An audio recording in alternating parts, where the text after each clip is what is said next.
ராஜஸ்தான் கிராம மக்கள் திரும்ப இந்து மதத்தை ஏற்றதால் தேவாலயம் கோயிலாக மாற்றம். அர்ச்சகராக மாறிய முன்னாள் கிறிஸ்தவ போதகர். ராஜஸ்தான் மாநிலம் பன்ஸ்வாரா மாவட்டத்தின் சோட்லகுடா கிராமம் பழங்குடியின மக்களின் அதிகளவு இருப்பிடம் ஆகும். இந்த கிராம மக்கள் பாரம்பரியமாக இந்து மதத்தில் இருந்தாலும் காலப்போக்கில் சில சமய மாற்றங்கள் ஏற்பட்டன. கடந்த சில ஆண்டுகளுக்கு முன்பு கவுதம் கராசியா எனும் கிறிஸ்தவ மத போதகர் இக்கிராமத்தில் உள்ள பெரும்பாலான மக்களை கிறிஸ்தவ மதத்திற்கு மாற்றினார். மத பரிவர்த்தனை நிகழ்வுகள் தொடர்ந்து நடந்ததால் கிராமத்தில் கிறிஸ்தவ மதம் பரவலாக பிரச்சாரம் செய்யப்பட்டது.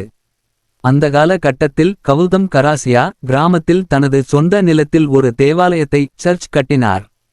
தேவாலயத்தில் வாரந்தோறும் பிரார்த்தனைகள் நடத்தப்பட்டு கிராம மக்கள் அந்த மத வழிபாட்டில் ஈடுபடுத்தப்பட்டனர்.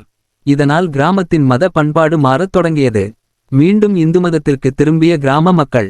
இன்னும் சில ஆண்டுகள் கடந்த பிறகு கிராம மக்கள் தங்களது மூல மத அடையாளத்திற்கு திரும்ப விரும்பினர்.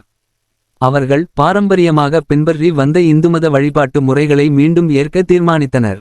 இதன் விளைவாக கிராம மக்கள் இணைந்து தேவாலயத்தின் தோற்றத்தில் மாற்றங்களை செய்யத் தொடங்கினர். தேவாலயத்தின் சுவர்களுக்கு காவி நிறம் பூசப்பட்டது. தேவாலயத்தில் இருந்த சிலுவை சின்னங்கள் நீக்கப்பட்டன. புதிய மாற்றத்திற்காக இந்துமத குறியீடுகள் கோயில் சுவர்களில் வரையப்பட்டன. அந்த இடத்திற்கு பழமையான இந்து மத அடையாளத்தை வழங்கும் வகையில் புதுமையான தொன்மையான மாற்றங்கள் செய்யப்பட்டன. பைரவர் சிலை பிரதிஷ்டை விழா மாற்றத்தின் முக்கிய நிகழ்வு. இந்த மாற்றத்தை உறுதிப்படுத்தும் விதமாக அந்த கோயிலில் பைரவர் சிலை பிரதிஷ்டை விழா நடத்தப்பட்டது.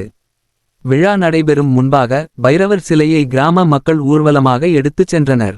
ஊர்வலத்தின் போது பக்தர்கள் ஜெய் ஸ்ரீராம் என முழக்கமிட்டனர். இந்த விழாவில் கிராம மக்கள் பெருமளவில் கலந்து கொண்டு மகிழ்ச்சியை வெளிப்படுத்தினர். கிறிஸ்தவ போதகராக இருந்த கவுதம் இனி கோயில் அர்ச்சகர்.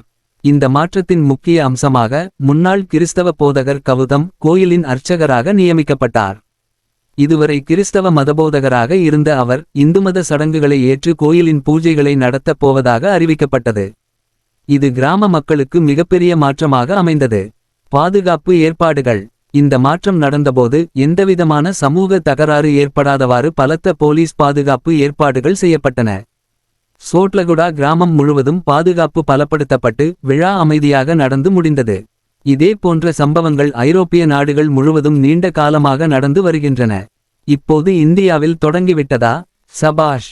இது இப்படியே தொடர்ந்தால் இந்திய வெளிநாட்டு அடிமை குழுக்கள் இன்னும் பைத்தியம் பிடிக்கும். அனைத்து விதமான உள்ளூர் மற்றும் உலக செய்திகளுக்கு நமது www.adibantv.com என்ற இணையதளத்தை பார்வையிடவும்.